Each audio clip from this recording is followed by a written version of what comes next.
কবিতাৰ শিৰোনাম সপোন সপোন যেন লগা কথাবোৰ। কবি উৎপল কলিতা, আবৃত্তি গাৰ্গী সোণোৱাল। সিদিনাখনৰ কথা, তুমি যে আমাৰ ঘৰলৈ আহিছিলা, মই তোমাৰ ফালে একেথিৰে চাই আছিলো। খিৰিকীৰ ফাকেৰে মিচিকি হাঁহি এটি মাৰি তুমিও মোৰ ফালে চাইছিলা।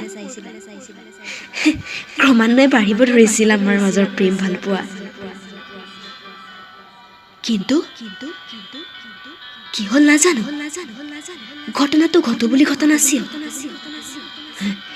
ঘটনাটো হৈ গৈছিল। এতিয়া মনত পৰিলে বুকুখন বৰকৈ বিষায়। মই যে তোমাক কৈছিলো, মাক মৃত্যুৰ শয্যাত থৈ মই তোমাৰ সৈতে বিয়াত বহিব নোৱাৰো। তুমিও মোৰ কথাত অবাধ্য নহৈ বহুদিন ৰলা মোৰ বাবে। কিন্তু ঘৰৰ মানুহ আৰু কিমান দিন ৰব,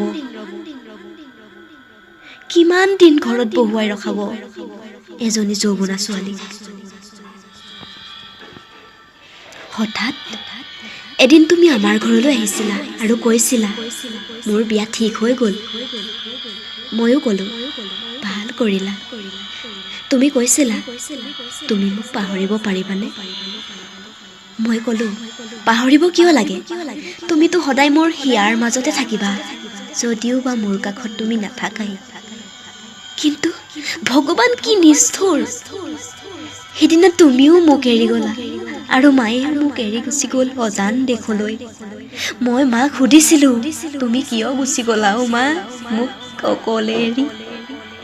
এতিয়া যেন মই বৰ অকলশৰীয়া, কেৱল মাৰ আৰু তোমাৰ স্মৃতিবোৰ বুকুৰ মাজত লৈয়ে জীয়াই আছো। সপোন সপোন যেন লগা এই কথাবোৰে মোক কেতিয়াবা বৰকৈ আমনি কৰে, বৰকৈ উচটি উঠে বুকুখন, যেন কিবা এটা অপ্ৰাপ্তিৰ আঘাত।